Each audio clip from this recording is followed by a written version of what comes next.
Greetings from LA, my dear friends. This is Daisuke, and I very much hope that this video finds you well and in very good spirits wherever you are in the world.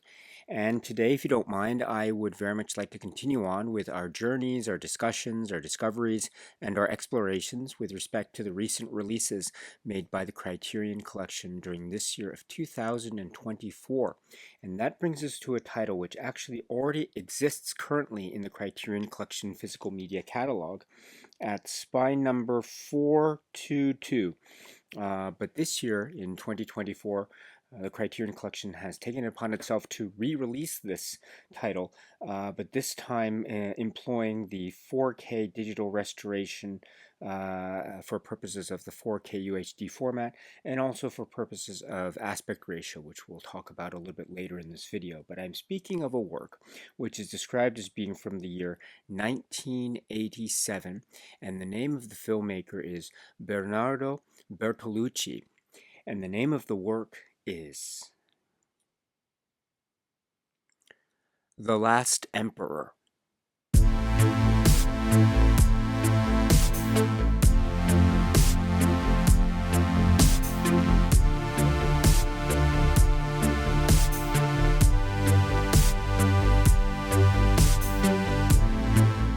This is the film, the stunning epic film, which is from the filmmaker, artist Bernardo Bertolucci, and this was produced by, our producer is Jeremy Thomas, and we have Vittorio Storaro as cinematographer, and for instance, we have music by David Berg Kongsu and Ryuichi Sakamoto, and we'll actually have an interview with David Byrne a little bit later in terms of the supplements included in this release.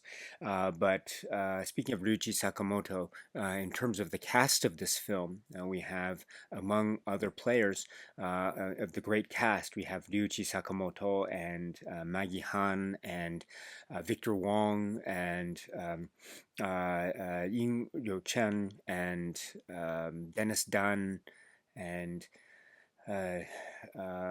Joan Chen and Peter O'Toole, and also we have John Lone, who portrays the adult Puyi, who was as the title suggests here, the last emperor. And so here we have the film, which is The Last Emperor, the Bernardo Bertolucci directed film from 1987. This is the work which is it already currently exists in the Criterion Collection physical media catalog in a number of forms. In fact, it had, for example, gotten, I think, quite good treatment in a pretty stacked DVD set. This is a DVD set that I have. I just happen to keep the plastic around it for whatever reason, in fact. But this is the DVD set that I have, which was from some time back. But this was good because it had multiple discs, and it had included with it the so-called 218-minute or so television version of the film. But then when the Criterion Collection entered into the Blu-ray age, as it were, we had among the early DVD, Blu-ray releases from the Criterion Collection, we had The Last Emperor as well. And so we have this Last Emperor Blu-ray, which is also part of the, I had it inserted incorrectly, I apologize, but here we have the Last Emperor kind of old school Blu-ray with its slip case format of packaging, but this at the time was also it was referred to as a restored high definition transfer of the work, which was at aspect ratio 2.00 to 1, and the Blu-ray didn't have the television version, but it had a number of supplements as well. But this time, and I should point out too that the DVD stack set also had the film at aspect ratio 2.00 to 1. But on the occasion of this year, 2024, the Criterion Collection It's not the only label to be releasing this film, The Last Emperor, but the Criterion Collection has not just re-released this film, The Last Emperor, employing, among other things, the 4K UHD plus Blu-ray formats. It has also re-released this in this packaging, including the television version, which again was a hallmark of its really great earlier DVD set, which was phenomenal and epic and enormous and great. And we'll talk a little bit about the television version just a little bit somewhat later in this video discussion.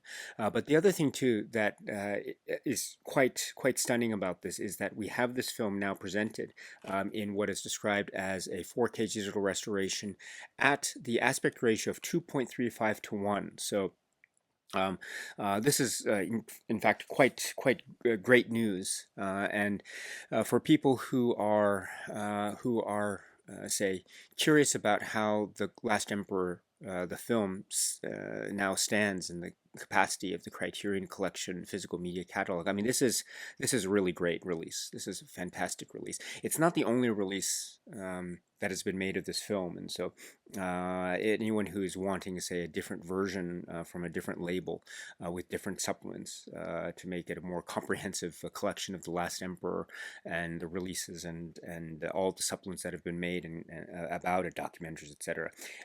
You're going to have to go to other labels as well for purposes of that kind of physical media collecting. And comparative analysis. Unfortunately, I have the film on no other label, but I'm very content with my Criterion Collection release here for reasons which I'll try to speak about a little bit later in this video. But so I'm afraid, however, I'm not able to do a comparative analysis discussion here. But I'd like to take the opportunity today to speak a little bit about the film, how I feel about this film.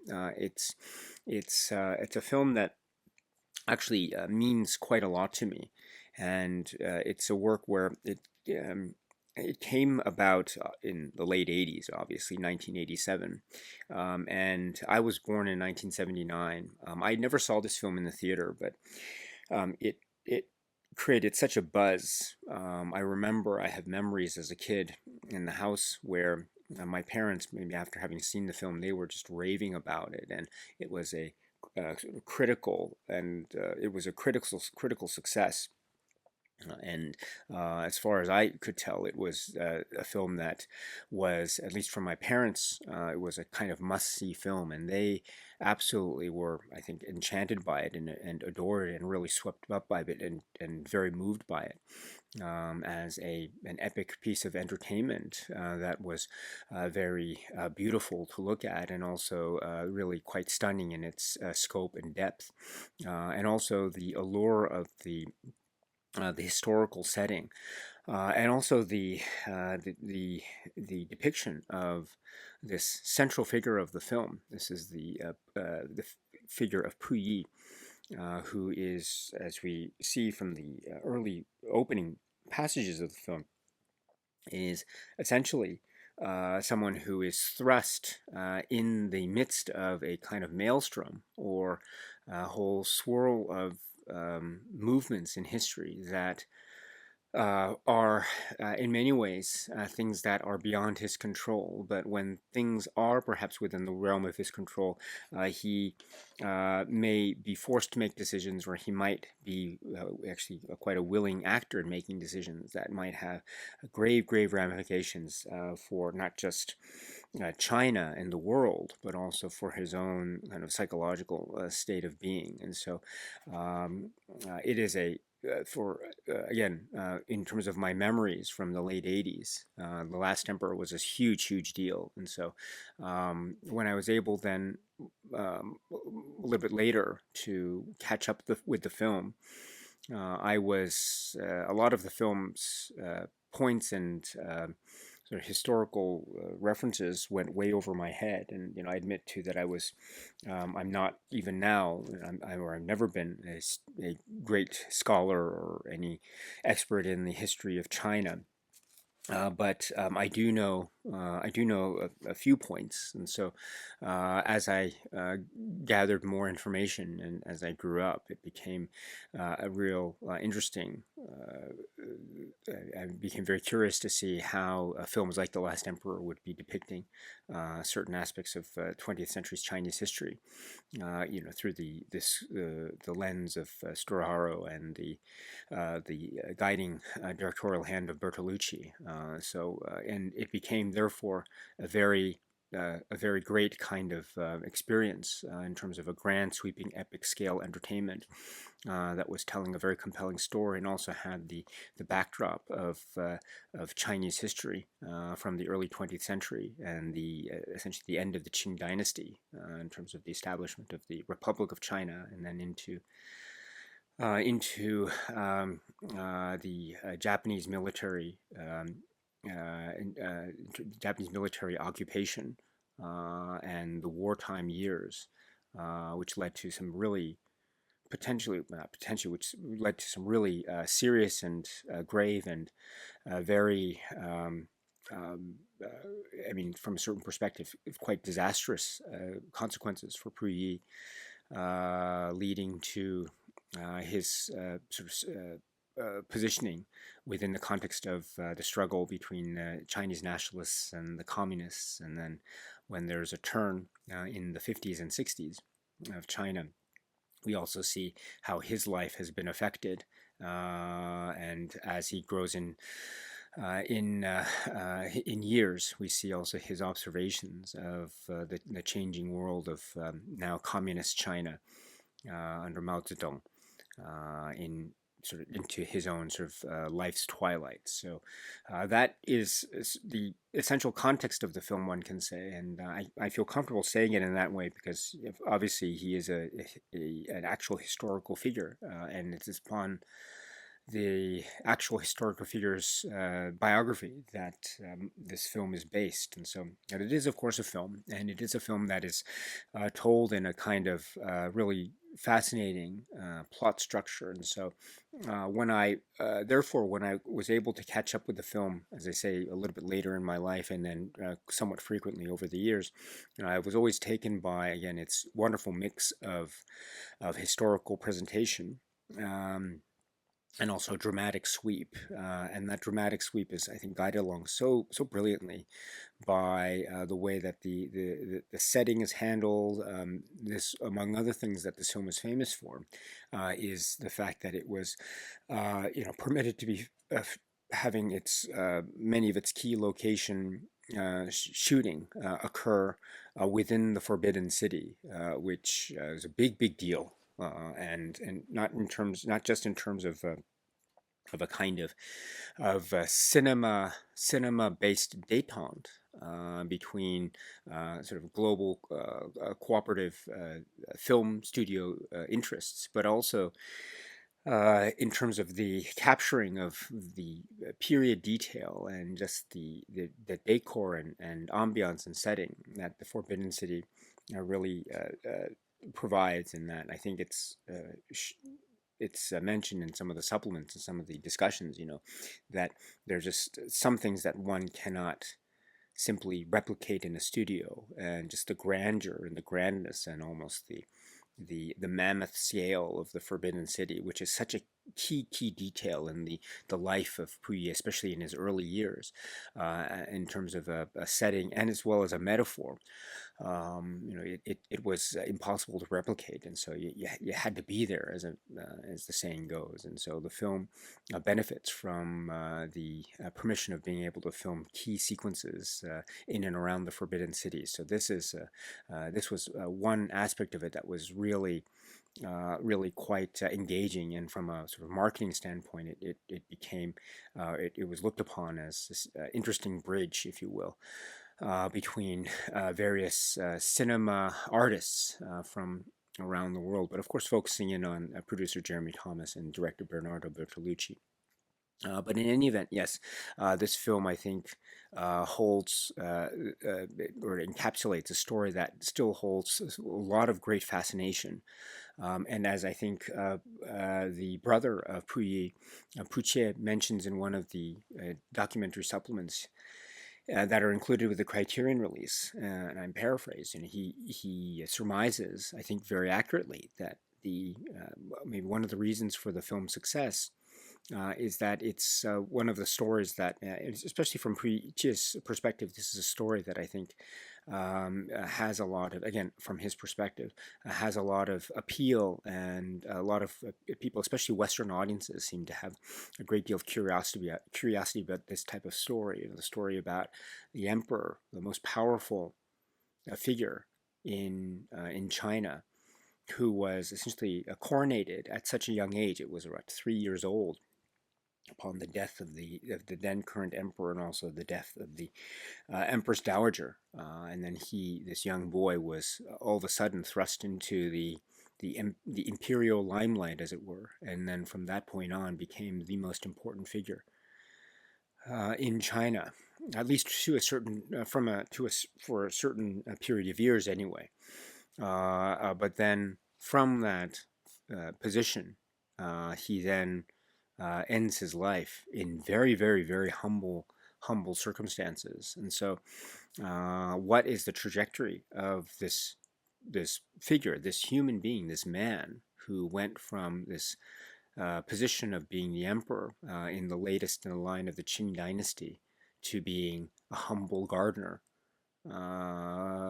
who is almost sort of in the position of anonymity in the context of Mao's China. And so this type of story held a lot of fascination, especially among Western audiences, at least as Puget surmises. And so that might have something to do with the allure and appeal of this type of story, again, is being told through the voices and cinematic efforts of people like Bertolucci and Thomas, etc. So I think that accounts for a lot of its success. And I mean, from my vantage point as well, then it is a thrilling story, and so expertly told. And it is a I mean, we talk about a story that has various structures. I mean, I guess right now I'm talking in abstract back and forth. I apologize, but I'm talking about the film already in these general plot terms. But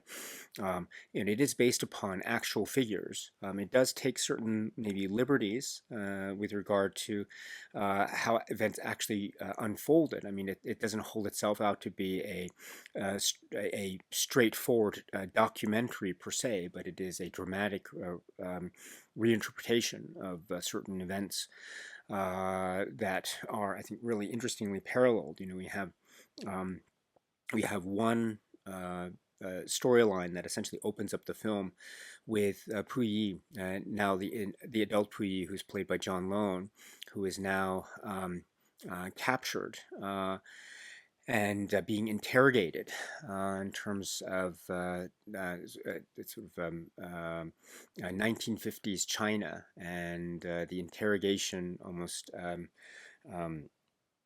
what they call rehabilitation period that he will enter into for a period of about 9 or 10 years, essentially being imprisoned in a sort of communist imprisonment, and all the while being pressured to recant for his quote unquote sins, and also then uh, uh, to recount his story, in a sense, confess his quote unquote crimes against the people and the nation. And that setup, that structure, is the sort of the temporal framework upon which the film The Last Emperor is based, because then what it allows the film to do, and thus us the viewer to do, is then we are invited into his memory as an older man in this imprisonment situation, and then looking back on his life as he himself is remembering it, or experiencing it. And so we go back to, from that point, we go back to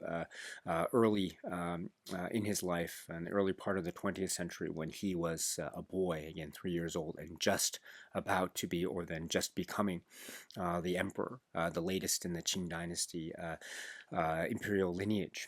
And then we see him growing up as a boy into early adulthood, but all the way we see him as a petulant child, perhaps as someone who is also unsure about why he is there. I mean, he is swept up in the majesty of the whole proceedings, and he's treated with this incredible deference, which is, of course, part of the situation in terms of the Forbidden City and the emperor's position and the system of eunuchs that seem to be surrounding him, and all the while perhaps establishing a kind of a gradual sense of political intrigue. But the film isn't about necessarily the specific ins and outs and manipulations and Machiavellian pulls and pushes of the levers of power per se. It is hinted at on. It is nuanced references in terms of the appearance of the Empress Dowager, in terms of the appearance of the eunuchs, in terms of the appearance of Reginald Johnson, etc., and all the advisors that are part of Puyi's entourage. But uh, the main focus is essentially on this young boy who we see growing up. We see him taken from his mother, and we also see him and his relationship with people in the court, including the wet nurse, including his brother, who's emerging a little bit later when he grows up. We also see how he is essentially robbed of a kind of family life because of his position as the emperor. And also, he is robbed of the ability to leave the walls of the Forbidden City. We see him be essentially pampered to and be fawned up over in terms of attention by the eunuchs within the walls, but he is not allowed to breach the walls or breach the exterior, and so his whole life and his childhood is within these walls, and so in effect he becomes, from a certain vantage point, to a prisoner during these years. And that becomes an interesting parallel when we think about the time period in which the film begins, again, the 50s, and his imprisonment as an older man. And then he thinks back on his years as a boy, and perhaps it seems the life of luxury. But also, in many ways, it's seen as an imprisonment because as he grows up and yearns to break free, he wants to go to the West, and he wants to become a playboy in the West, and especially encouraged by Peter O'Toole's Reginald Johnson. And also when he discovers that the outside of world, beyond the walls of the Forbidden City, things are changing quite rapidly, then that becomes not just a shock to his system, but also the world outside the walls becomes so sudden, and shifts become so gargantuan that they just changed the political and cultural dynamics of the country in almost seismic shifts in a way. Thus, not only do we see the coinciding of his feelings of wanting to say taste the life and experience of, say, Western culture, thanks to the tutelage of Johnson, but he also is forced to leave at a certain point in the early 1920s. He's expelled from the city, and from there he goes to another part of China, where we also see him slowly but surely, and perhaps in a very ominous manner, as expressed by the quite chilling performance of Ryuichi Sakamoto as one of the figures that is obliquely but also directly referencing the Japanese military occupational presence on the mainland and the quite disastrous consequences for Puyi and the nation in terms of then becoming embroiled in the Japanese military fascist occupation forces that are essentially trying to use him and the figurehead state of Manchukuo in order to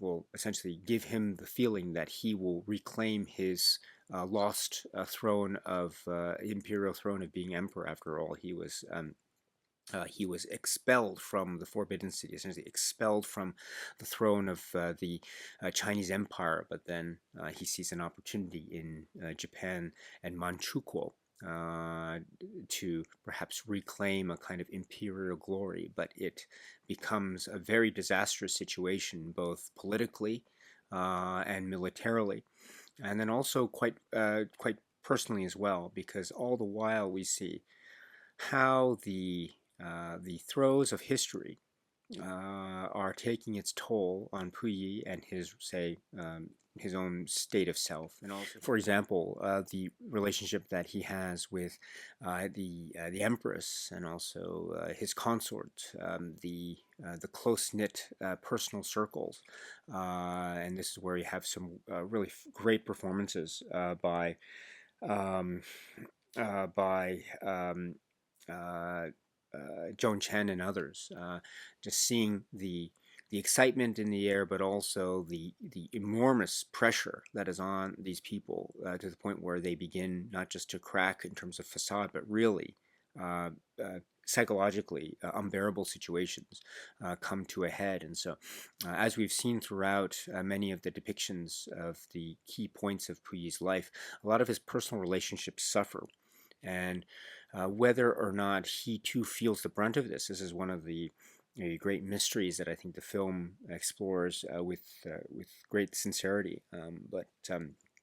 Uh, uh, I mean, suffice to say, things become quite intense indeed, and then we enter into, I guess to say, the post-war years, into the struggle with the communists and the nationalists.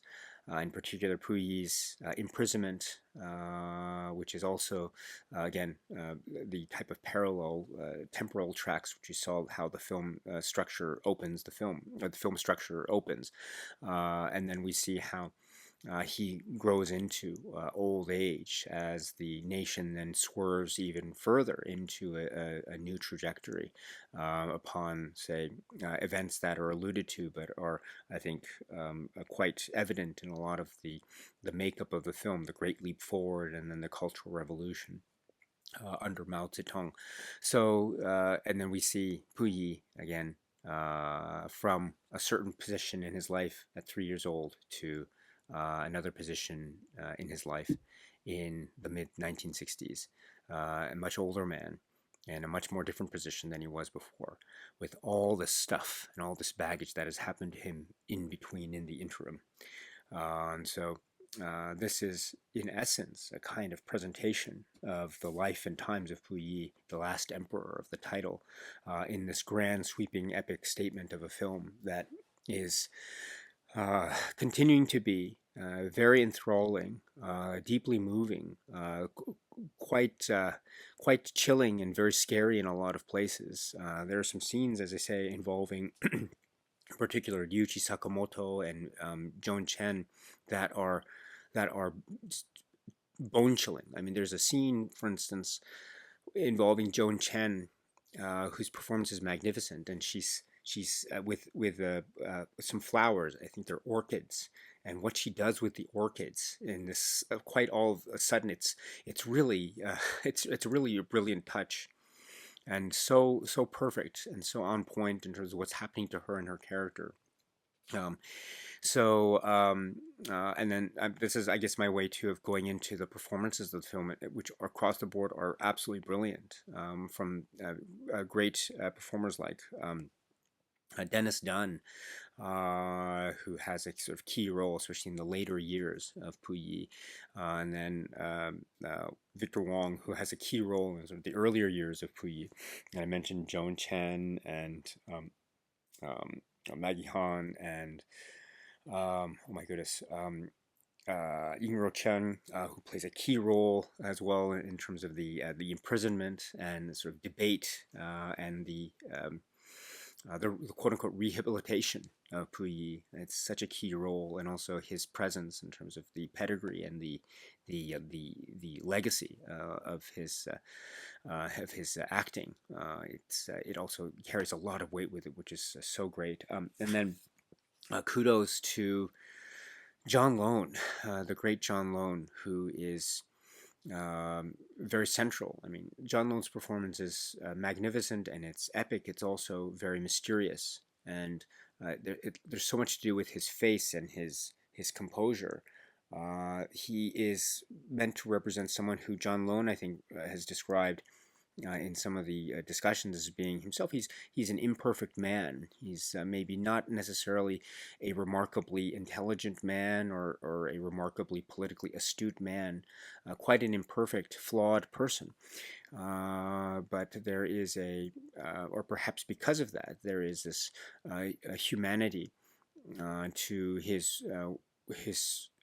depth of feeling, especially the kind of depth of guilt and the way in which not only does the depth in which he feels the guilt, but also the way in which he carries this guilt, especially into the later years, as he himself becomes a kind of direct witness to the ebbs and flows, the sweeping changes of the contours of the Chinese nation and country and history and people, from, as I say, the very end of the Qing dynasty all the way up to the 1960s in Mao's China. And so that is showing so magnificently in John Lone's performance. It's utterly stunning, so wonderful and so beautiful.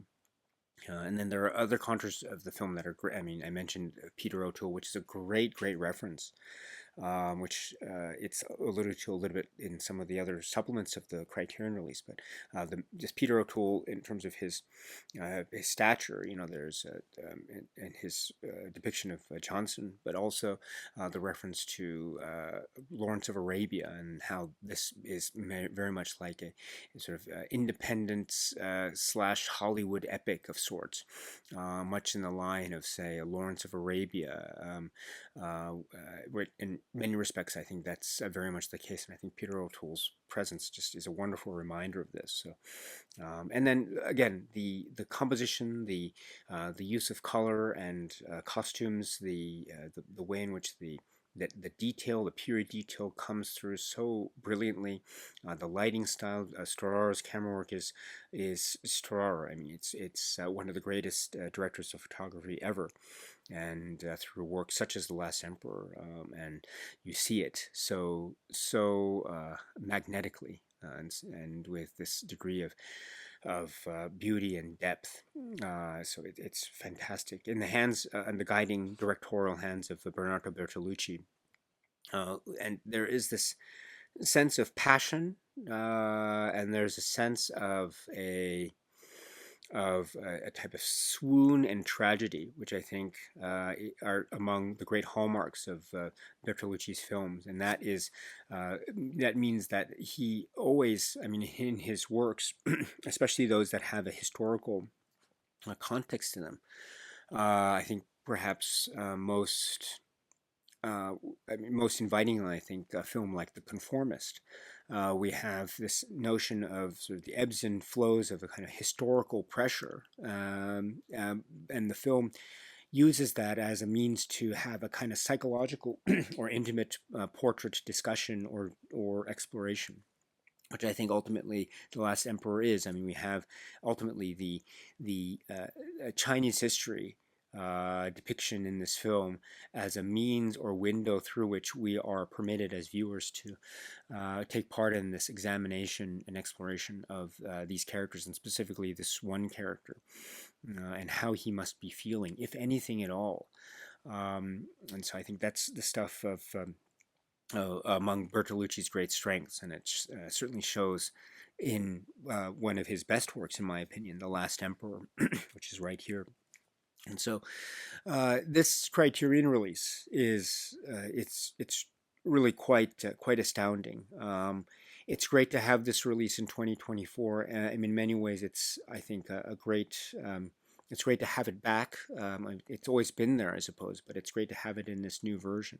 And so it's a fantastic reminder of how gripping and how moving and how touching, and also how shocking and really quite overwhelming I mean that in a very complimentary way. The whole stakes of the film are. I mean, this is a real example of masterful epic filmmaking at the very peak. So this is the work, which is The Last Emperor.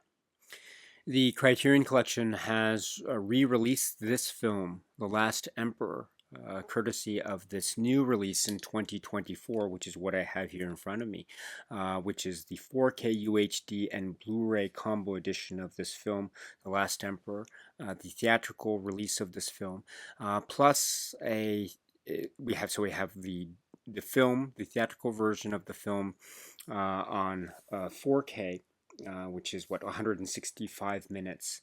Yes, it's 160. Well, it says 163 minutes here. Sorry, on the back of this, and then we have the 218-minute or so, yes, television version, which is on a separate Blu-ray disc. So that means we have the theatrical version on a 4K disc, and then we have the theatrical version plus supplements on a Blu-ray disc, and then we have another Blu-ray disc, so third disc overall, given to the television version. So this is worthy because we have the 4K disc with the film on what's described as the aspect ratio of 2.35 to 1, and the Blu-ray aspect ratio 2.00 to 1. So let me just very quickly, also I have the disc, the 4K disc in the machine behind me. So let me take this opportunity to look at the booklet, the staple booklet, and let you know what it says about the master. And I quote, "The Last Emperor is presented in its original theatrical aspect ratio of 2.35 to 1 on the 4K Ultra HD disc and 2.00 to 1 on the Blu-ray. This 4K restoration on the 4K disc was created from the 35mm original camera negative. The original 2.0 surround soundtrack was remastered from a 35mm magnetic track. Now, please be sure to enable Dolby Pro Logic decoding on your receiver to properly play the Dolby 2.0 surround soundtrack. The feature is presented in Dolby Vision HDR, high dynamic range on the 4K disc, and high definition SDR standard dynamic range on the Blu-ray." This is a kind of big deal. So we have the Blu-ray, which is described as being 2.00, and then the 4K, which is described as being 2.35. I'm speaking of the aspect ratio. So I think for the longest time, in terms of, say, previous Criterion Collection releases, which go back many, many, many years, this film had only been made available in the 2.00 to 1 aspect ratio format, but to be able to see it in the 2.35 to 1 format for me is a kind of eye-opening experience. And also it's great too because they have the Blu-ray here, which I think if you want to have a kind of comparison, I think for some maybe the watching it in the Blu-ray format or the 2.00 format or the 2.35 format, I think the effect is still quite astonishing. I mean, the effect of the film is remarkable, and it remains a really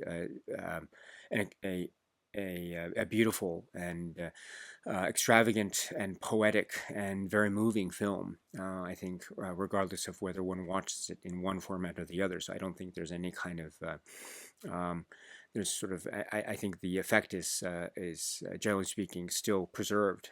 But that being said, there's something quite remarkable about now being able to watch it in this 2.35 aspect ratio. And for me personally, I found it to be quite a kind of personal discovery in a lot of ways. There's a lot of the film that is about details and stuff that's in the frame, especially in the theatrical version, when a lot of things are hinted at, or a lot of things are meant to be referenced very quickly, and one has to spot details in the foreground and background in order to do that. Well, I think this theatrical presentation aspect ratio really helps to enhance that experience all the more. Not to say that it wasn't present before, but I feel like it's even more present now. So this is really wonderful news, absolutely fantastic news, and for my money, it just looks stunning. This looks stunning now in terms of this 4K restoration. As I say, I know this has been released on other labels outside of Criterion, but I think for my money, this is head and shoulders really quite a great a great improvement over what we had seen previously. I mean, which I thought was pretty good, but um, now looking at the way it looks in the 4K, I can see where I probably will be sticking with this newer 2024 release. So all in all, I'm very impressed with this new Criterion 2024 release in terms of the presentation. And so now let us turn our attention to what we have with regard to the supplements or the extras, which for the most part will be just like we've seen it in the past Blu-ray release, and also as we've seen it in the previous Criterion DVD multi-disc set release, which we had several years back. But the first thing to mention is the commentary track. Now, the commentary track is you can watch it with the theatrical release of the film, which is, as I say, on the 4K disc and also on one of the Blu-ray discs. So I have the 4K disc in the player behind me with the flowing yellow, which is a very key color here. But anyway, you can select the commentary track, and it says, and I quote, "This commentary track, recorded in 2003 and 2007, features director Bernardo Bertolucci, producer Jeremy Thomas, screenwriter Mark Peploe, and composer-actor Ryuichi Sakamoto. It was produced by Mark Rant." So, as it suggests, it is it is a patchwork of different people who are speaking, and it's recorded in that way, and it's arranged in that way for purposes of the flow of the commentary track. I mean, it's another really excellent commentary track. It really is. For instance, there are some details that emerge at the very start. I'm always pleasantly reminded about the title sequence and how it's a Morris Binder title sequence, and I love the Morris Binder title sequence. I'm very affectionate towards Morris Binder and his work, among other things, the James Bond film titles. And so when I watch The Last Emperor titles, they have that look to it, and moving images back and forth, cutouts of fonts and pictures of China's, the landscape of China's history, etc.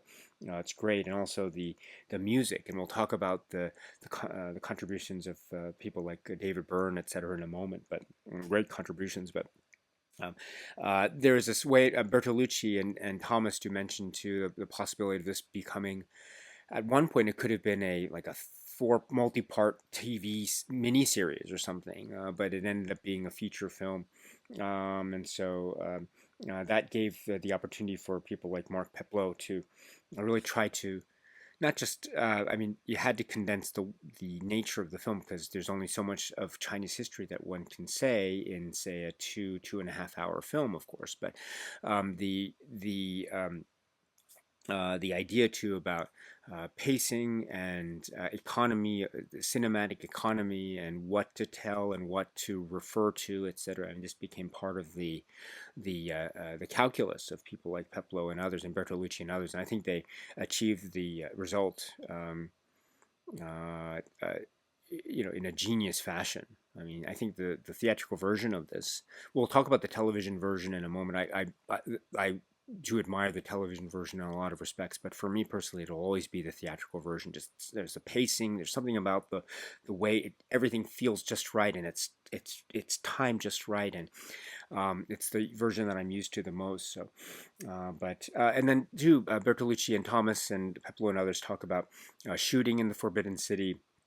Um, Also, the expanse of a number of scenes. There's a shot involving the coronation of the young Emperor Puyi, involving so many extras. I think it's mentioned like thousands and thousands of extras. And so I think for Bertolucci, I think he mentioned at some point this is probably this is the most expensive shot of his entire career or something like that. So you can tell it comes early on in the film, and it's probably the most famous moment in the entire film. It's used in a lot of marketing and part of the poster and stuff of that nature. If you haven't seen The Last Emperor, chances are you still know the scene because it's in a lot of these clip shows, etc. But it's huge, absolutely huge, with so many people involved within the plaza area, I suppose, of the Forbidden City, and everything has to be timed on cue, color coordinated in terms of the costumes and also the camera work. And Storaro and Bertolucci do mention about how they wanted to catch different angles, and they had to take considerations of light, obviously, into in the detail, and so there's some logistic and lighting challenges that Storaro mentions elsewhere. But in any event, yeah, this is an example of the grandness of being able to shoot in the Forbidden City, and also just the logistics of it as well. And uh, Also the some of the shooting details are mentioned here. Some of the shooting took place, I mean, in the Forbidden City, others in Beijing film studios, others in, say, Rome, Cinecittà.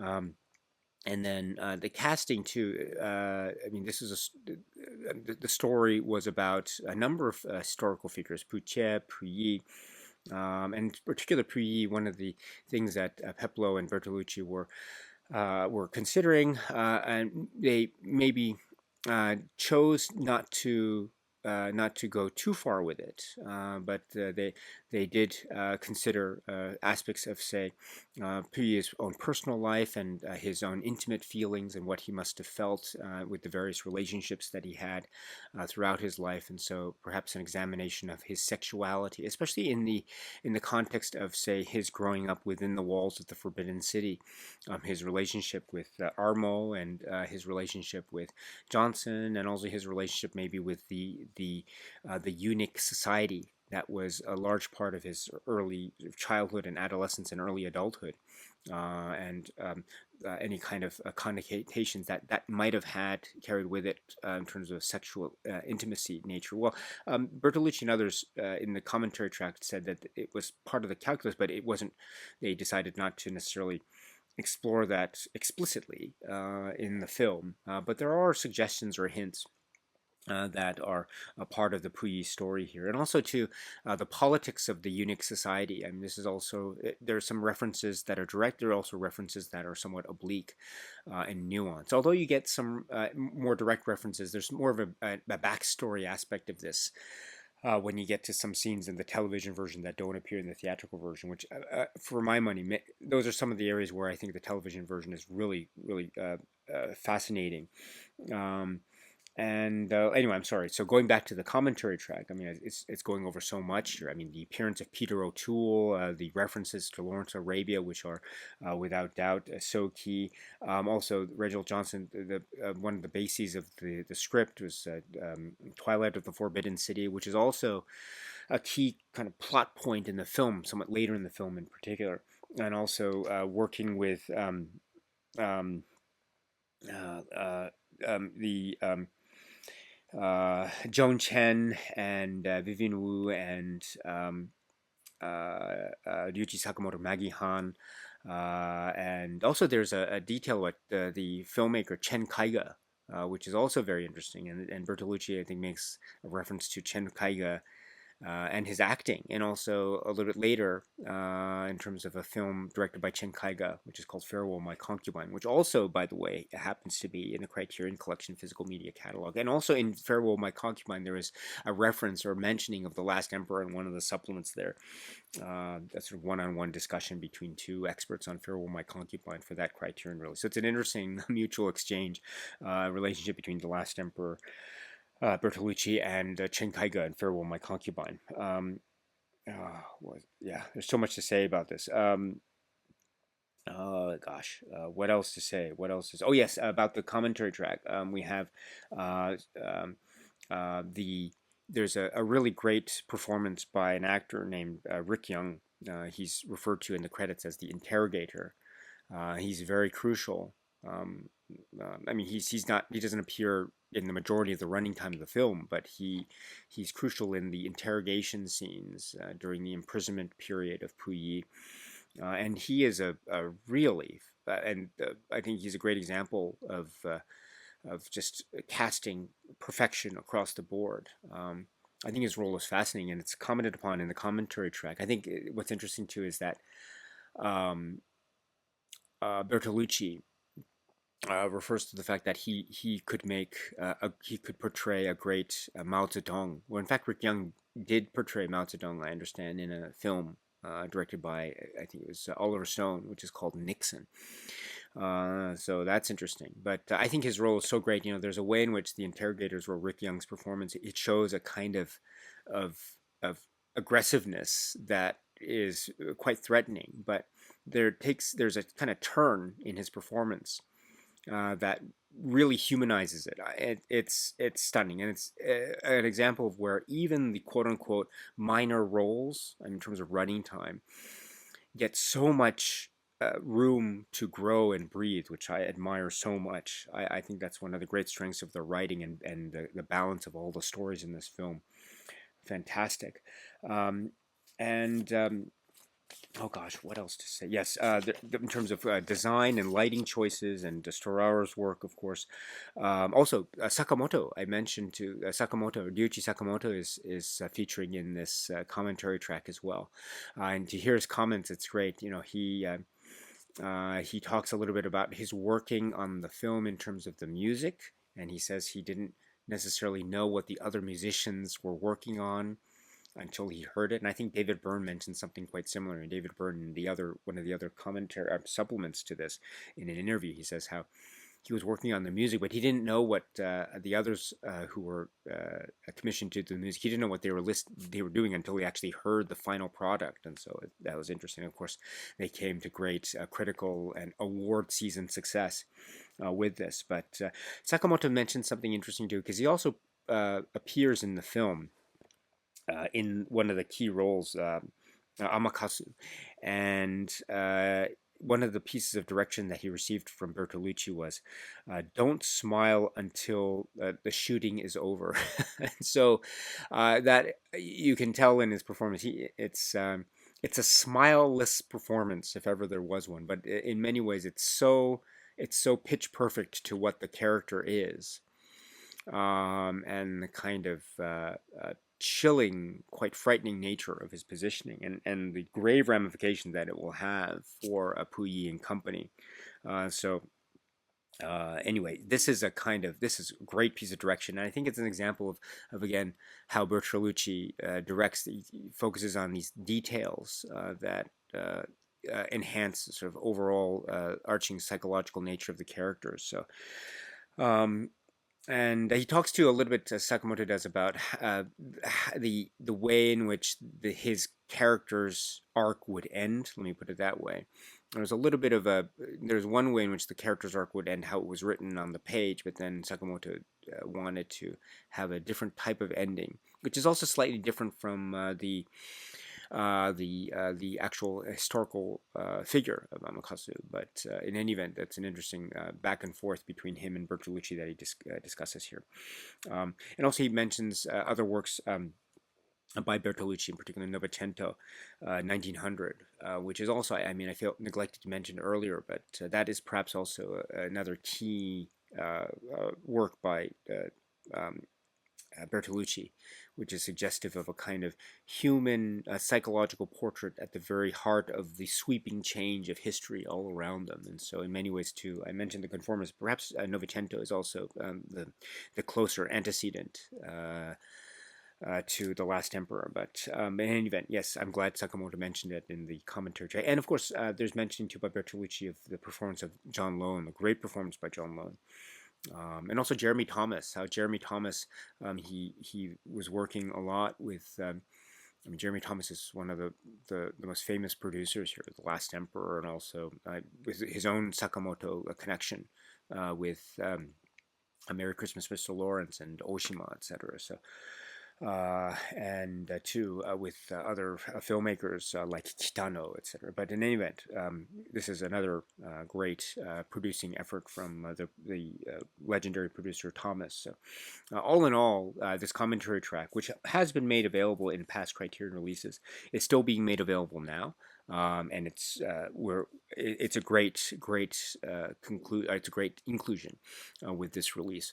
It would have been nice to have had a new commentary track or a different commentary track or an additional commentary track. I'm always for new things for recent releases of already currently existing titles in the collection. But oh well, c'est la vie. I mean, what we had before was great. And of course, as I mentioned, there are other non-Criterion releases of The Last Emperor. So if you're looking for different supplements or potential commentary tracks, etc., of course, you have other options. But it would have been nice to have had new 2024 supplements or commentary track. But oh well, that's okay, because what we had before was really quite excellent and is still very excellent. So in any event, that's the commentary track that is accompanying the theatrical cut version found on the 4K or one of the Blu-rays of Criterion's release for The Last Emperor.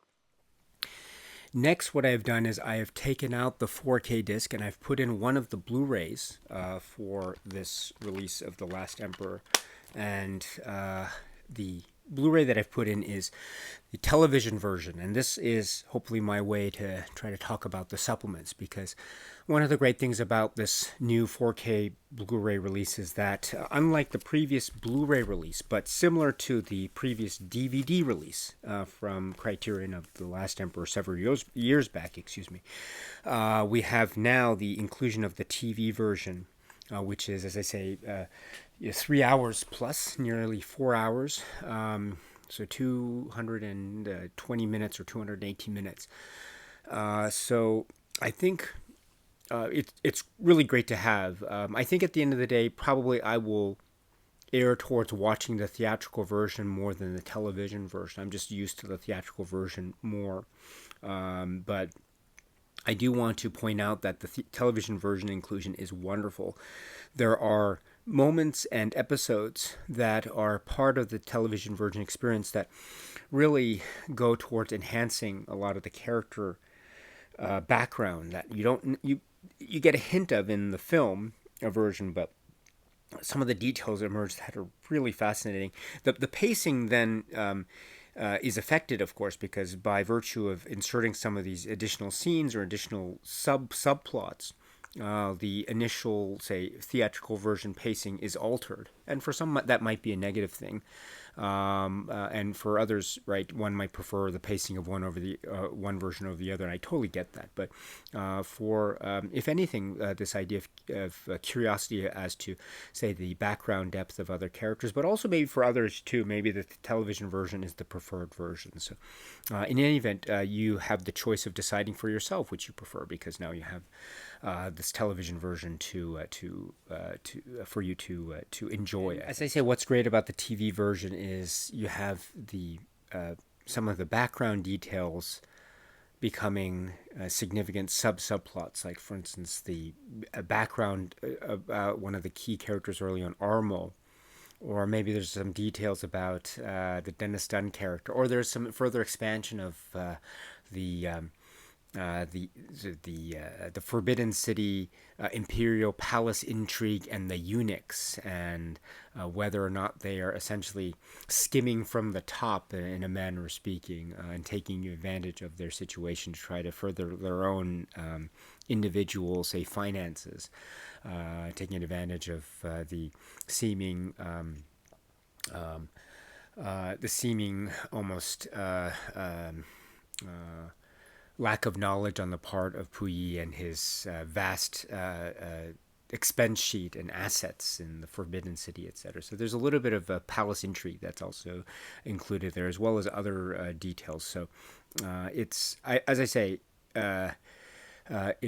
really great to get those character beats to expand the world even further. And but no matter what version you prefer, maybe you prefer the TV version or you prefer the theatrical version, in any event, now you have the choice to decide, again, for those who didn't have the ability to watch the TV version before. So it's really great to have this as part of the Blu-ray 4K release. So it's on the Blu-ray, one of the Blu-rays, of course, but it's great to have it part of this comprehensive release. So well done for being able to reintroduce it back into the fold.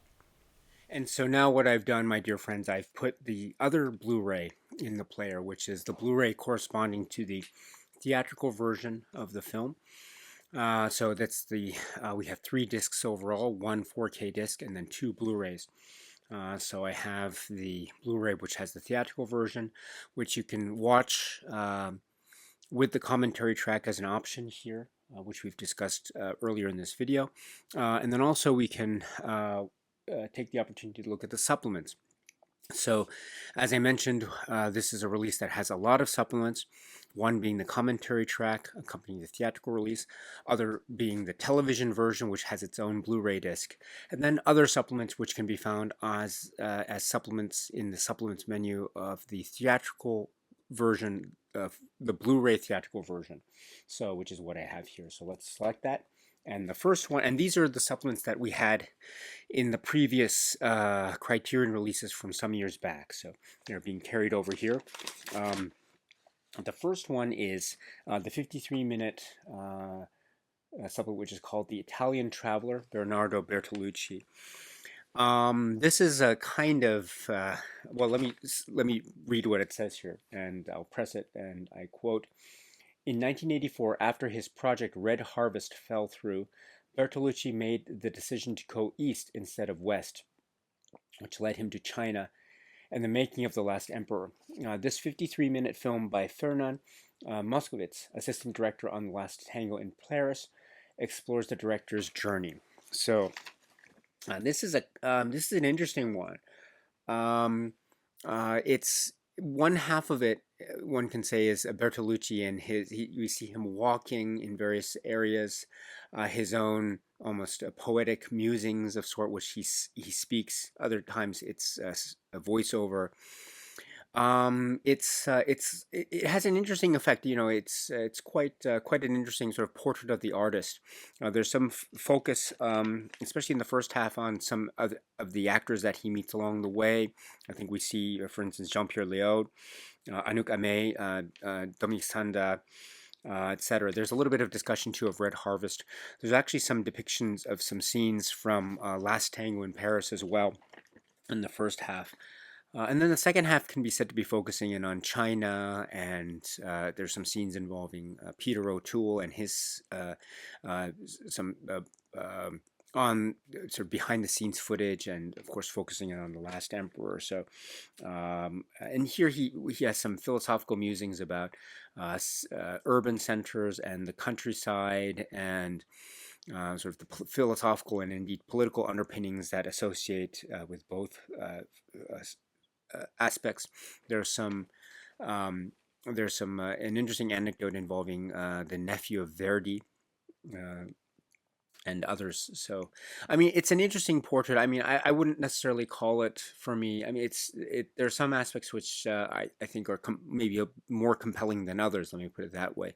But overall, it's the opportunity to get a sense more of the artist Bertolucci. And like there are some, especially in the first part, there are some aspects that go into some non-Last Emperor material, in particular Last Tango in Paris. But in any event, this is the first of the supplements, which is, as I say, The Italian Traveler, Bernardo Bertolucci. The second one is Postcards from China, and this is approximately 8-minute supplement, which you can watch with or without a kind of voiceover commentary from Bertolucci. But it's described here as, in 1985, Bernardo Bertolucci went with a crew to China in search of faces, landscapes, and atmosphere. These video postcards filmed by the director himself offer a taste of that journey. So it's a kind of, as I say, almost maybe like location scouting in a manner of speaking, but maybe getting the feel for the area and the people, and you get some very intimate scenes out in public, and people in doing their daily lives, and a sense of the atmosphere, the city, the sort of the enormity of the city, the overwhelming nature of the city, etc. So this is another fascinating aspect. So a lot of these supplements like this are Bertolucci and company getting to know China and visiting China, and so this is another great one. So I recommend watching it with the commentary. It's his commentary comments here are quite illuminating. So that's the second one. The third one is Bernardo Bertolucci's Chinese Adventure. Here's another one, which is actually I kind of prefer this one over the first supplement, The Italian Traveler. But in any event, Bernardo Bertolucci's Chinese Adventure is described as Paolo Brunato made this 51-minute documentary in 1986 while on the set of The Last Emperor. This is an interesting one because it's set up like it's set up for the most part like um, uh, Bernardo Bertolucci has left his editing office in London after having edited The Last Emperor, and he's sitting in the taxi, and the whole setup is essentially him sitting in the taxi and thinking back on The Last Emperor. So it's a kind of little mini movie in that way, and it sometimes goes back to shots of Bertolucci thinking in the car in the taxi. So it's a kind of interesting setup in that way, but it provides great insight into going back into the shooting. Um, we see a lot of there's some intertitles or titles. I'm sorry.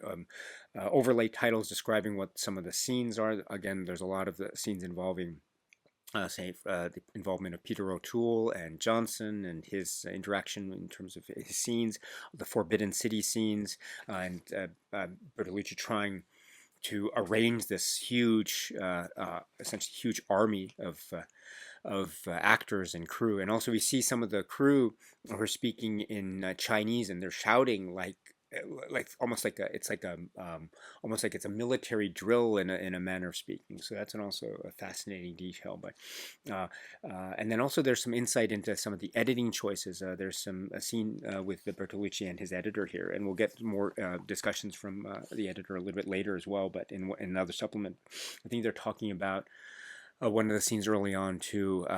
Involving the pacing. I mean, some of the pacing aspects are really fascinating. For instance, the scene involving the young boy and the Empress Dowager.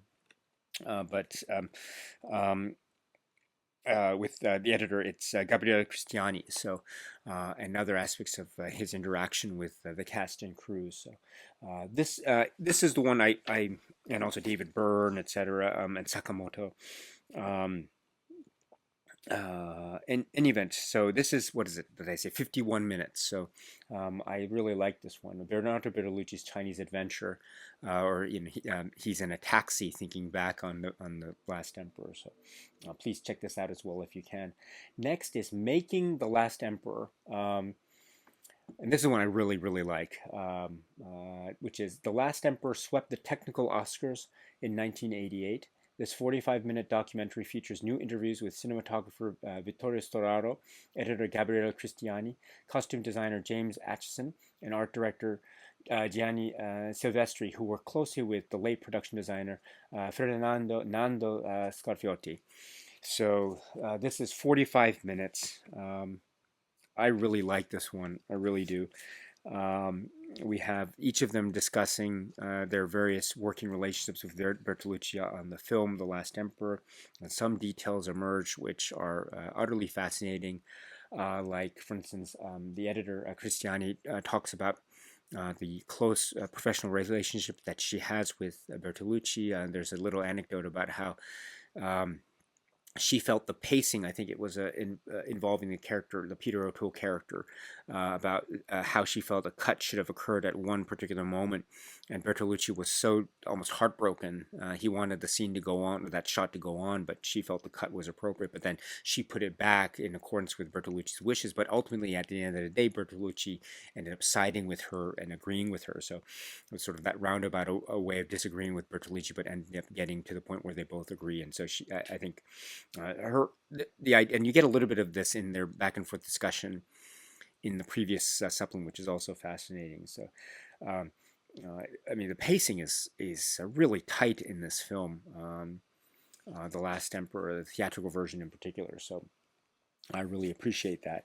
And let's see. Oh, also, the Vittorio Storaro. I mean, his comments here, one of the most legendary director of photographers ever to have lived, and a lot of things he mentions here, like the color coordination. You know, the various meanings of the various colors that are used, like blue, red is used. So yellow is a key color as well. And so what these colors mean, and what kind of implication they might have for sort of character character design and passion, etc.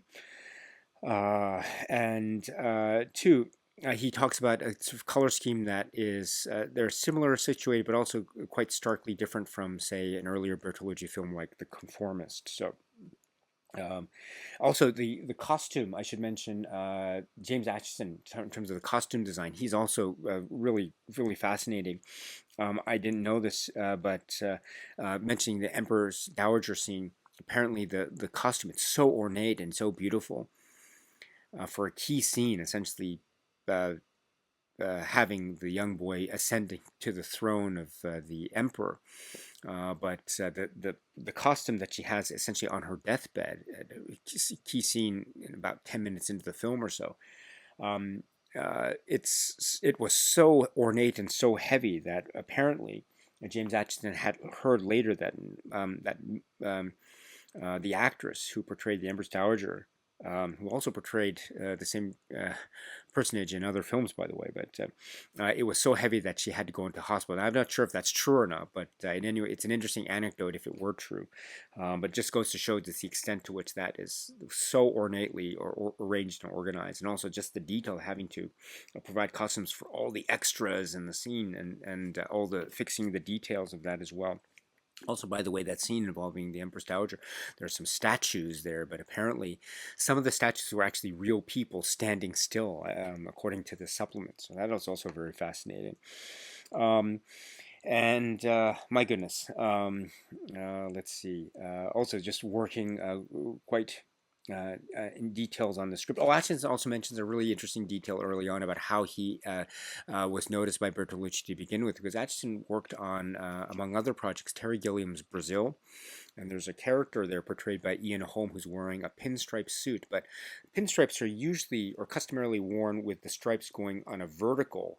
But Addison made the choice, costume design choice, of having Ian Holm's stripes go horizontal, which is it's kind of an odd, quirky choice, but it was done on purpose. And Bertolucci, he notices details like that, so that's an interesting anecdote. But in any event, we hear from Cristiani, we hear from Silvestri, who talks about Scarfiotti's wonderful production design, and is also embellished too by other anecdotes from Addison and Vittorio Storaro and others, and editing details Cristiani. So this is a great one. I really like this one very much. This is approximately 45 minutes, so please check this one out if you can.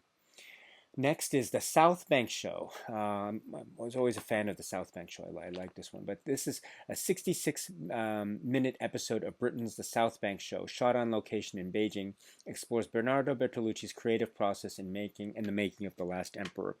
And so here we have discussions about, there's some scenes involving the young boy who plays the 3-year-old Puyi. We see him on the bus and, just looking out in the streets and the like. And also there's I mentioned earlier the interview with, among other people, Puchet, with the brother of Puyi. So we hear him speak, and here he talks about how he thinks the Western audience might react to The Last Emperor, and how he thinks Chinese audiences might react to The Last Emperor. And these questions too are posed to other people as well, like other like extras waiting on set, etc. And I think for the most part, people are expressing that they think that the Chinese audiences would react very positively to a work like The Last Emperor. So, and also here too, the program talks about some of the thematic aspects of The Last Emperor, how he was this young boy in the Forbidden City, which itself is like a prison, and also he was a prisoner later on in his life in sort of a communist imprisonment cell, the quote-unquote re-education for a period of about 9 to 10 years. And also what is it? The phrase here, Puyi was condemned to be omnipotent, which I found a very fascinating phraseology.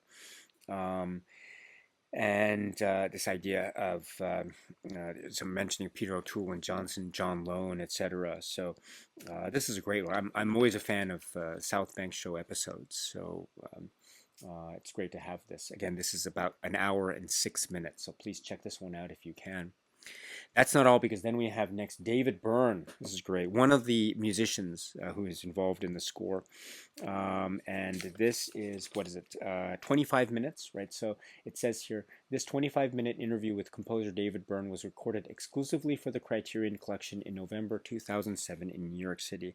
This is really cool. So David Byrne says, I think, among other his projects, and Stop Making Sense, and how that was a kind of interactive film. It was like a concert on film, but it was so interactive. And so I think Bertolucci was seeking a similar kind of interactive film experience.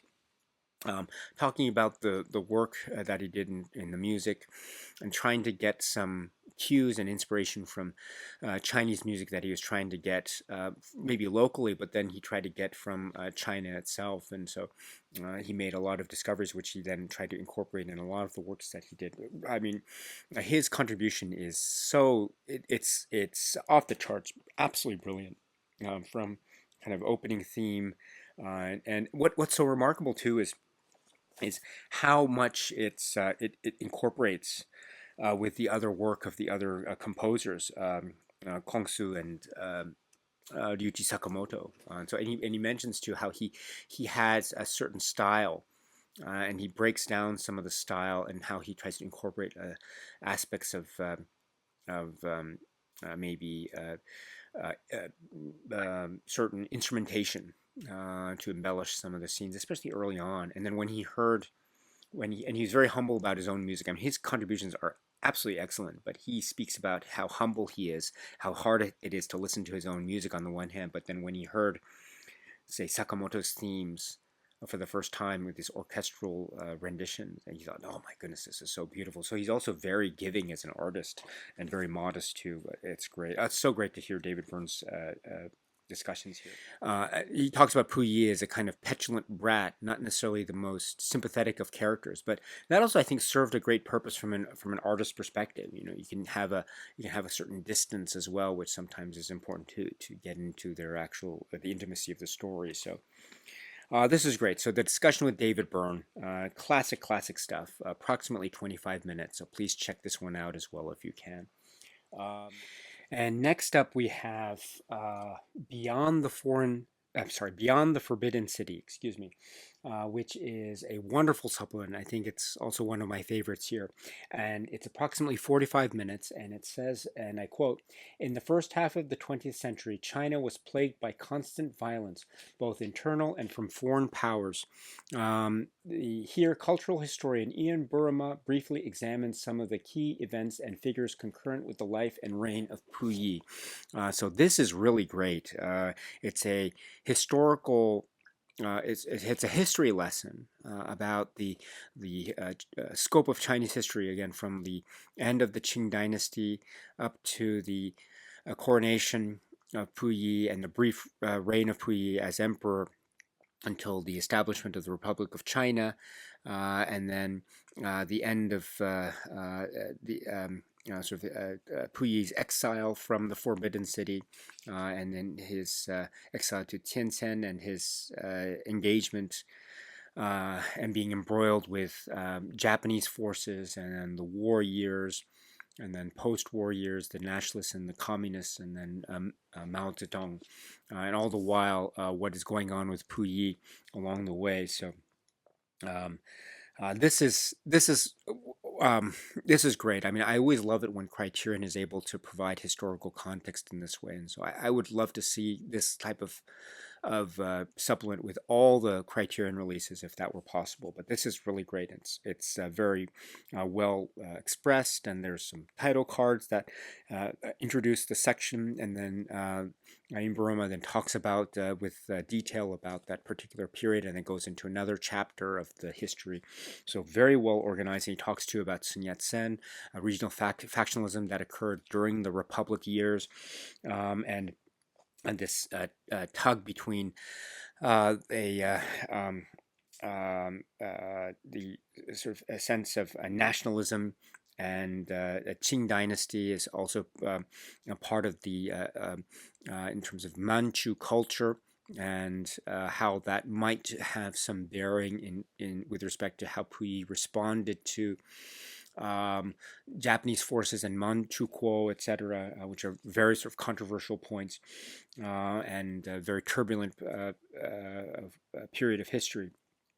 Uh, and it's about certain figures, historical figures that appeared in the Last Emperor, like Eastern Jewel, etc., and also the push and pull between and among the various factions and forces, especially maybe later on in Puyi's life in terms of the Japanese forces, military forces, the communist forces in China, and also nationalist forces in China, Chiang Kai-shek, etc. And then the Great Leap Forward, which is alluded to a little bit in the film The Last Emperor, and then the Cultural Revolution and other points. So this is really great. This is really great. And it also alludes to historical events that aren't necessarily directly part of the plot of the film The Last Emperor, although, of course, they are still either alluded to or referenced or in the background. So Beyond the Forbidden City, approximately 45 minutes. This is really, really excellent.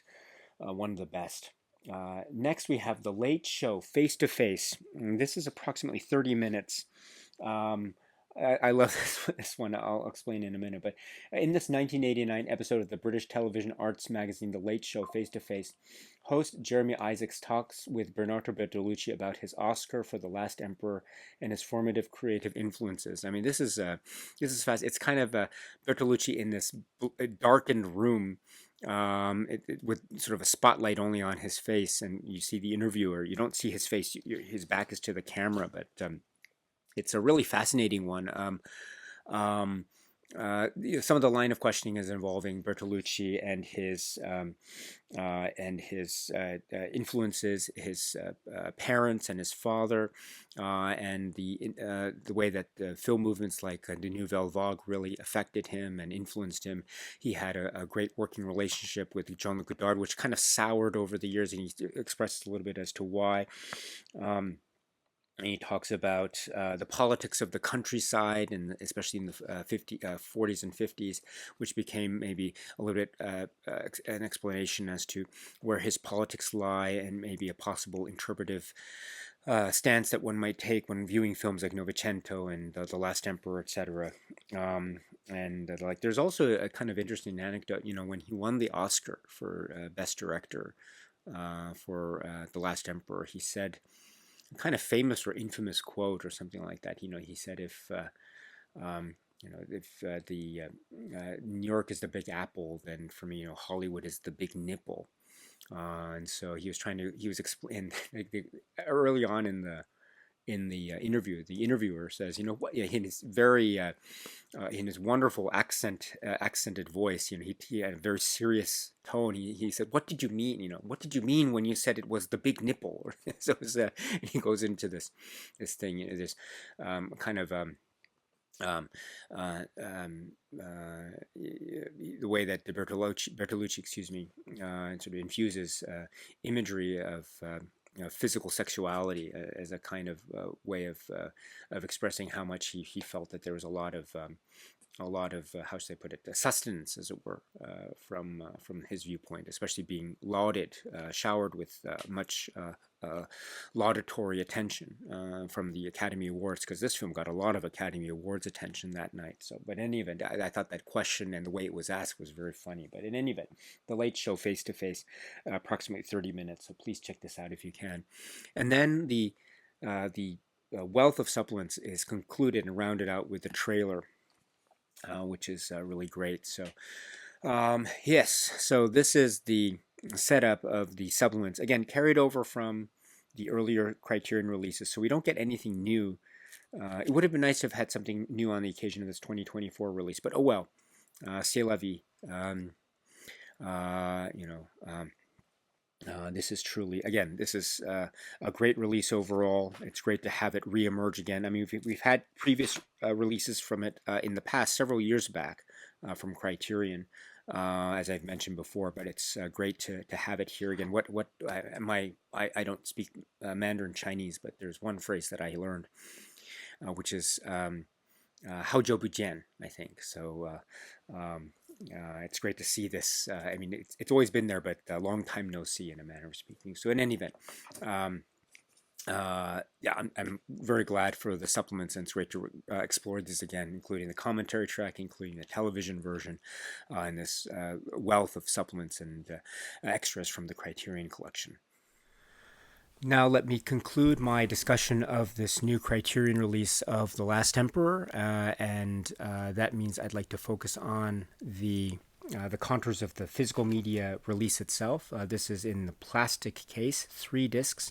If you open it up, you can see I have it arranged with the 2 Blu-ray discs on this side and the 4K disc on that side. I prefer it that way, and I like the color scheme with the red color for the theatrical version Blu-ray, the black for the TV version Blu-ray, and then the gold or yellow gold for the 4K UHD release in the aspect ratio. So that's great. And the cover art design is similar to or almost identical to the previous Criterion releases of prior years, but let me get to that in a moment.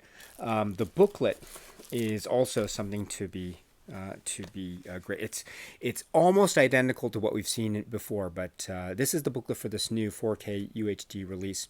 It's great because it has a number of the writings that were absent from the previous older theatrical disc Blu-ray release from the last from Criterion for The Last Emperor, which is what I have here. This had a booklet, but it didn't have all of the DVD writings. So it's in fact a little bit slimmer than the DVD booklet, which is enormous. But what the new 2024 release does, it gets almost all of the writings that we had in the earlier DVD booklet. By the way, the earlier DVD booklet was like this. This is the earlier DVD booklet. Look at that. It is huge and enormous, and almost all of the writings are included in the new 2024 release, which is really great. Another improvement over the previous Criterion Blu-ray. And those writings are The Last Emperor or The Manchurian Candidate by David Thompson, which is excellent. Billions of Emperors by Bernardo Bertolucci, which is also excellent. Interview with production designer Fernando Scarfiotti, great. And The Last Emperor Bertolucci in China, an interview with actor Ying Cheng, whose performance is so brilliant. What a brilliant performance. I didn't speak enough about his great performance. And then Bertolucci's China Dream by Fabien S. Girard. So, and then some notes about the master. So all in all, it gets almost everything from the earlier DVD booklet, which is fantastic. One of the things that is in the DVD booklet that is absent from this new release, I think, as far as I understand it, is in addition to these writings, there's also shooting diary excerpts. So you get some shooting diary, which has a lot of pages, by the way.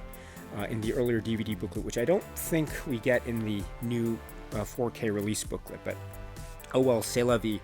You can't have it all, I suppose, but it comes pretty darn close, in my view. So I think all in all, it gets top marks, or close to top marks from me with regard to that. Is it a perfect release? Is it a perfect set? Is it the most comprehensive release of The Last Emperor ever made? No, it's not. And so if you're looking for a more comprehensive experience on home video of The Last Emperor, please go to as well and get other releases outside of Criterion for this film. And also you might consider getting the DVD multi-disc set if you're so inclined to do so. But I think if you're looking for one place to go for The Last Emperor, I know from my own experience from the Criterion Collection release, I'm very pleased with this. So for reasons which I've tried to express in this video. But if you choose to go with the Criterion release, or you choose to go with other releases from this, ultimately at the end of the day, I know that you're gonna. Chances are very high that you will enjoy a watch and rewatch, and yet further rewatch of this magnificent work, which is The Last Emperor. So that is my 2 cents when it comes to this Criterion release of this remarkable achievement from 1987.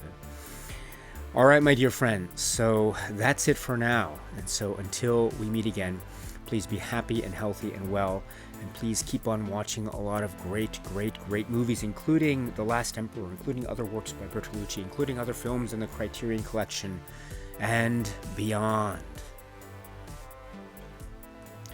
So So until we see each other again, my dear, dear, dear friends, stay strong, stay safe, and cheers. 再见。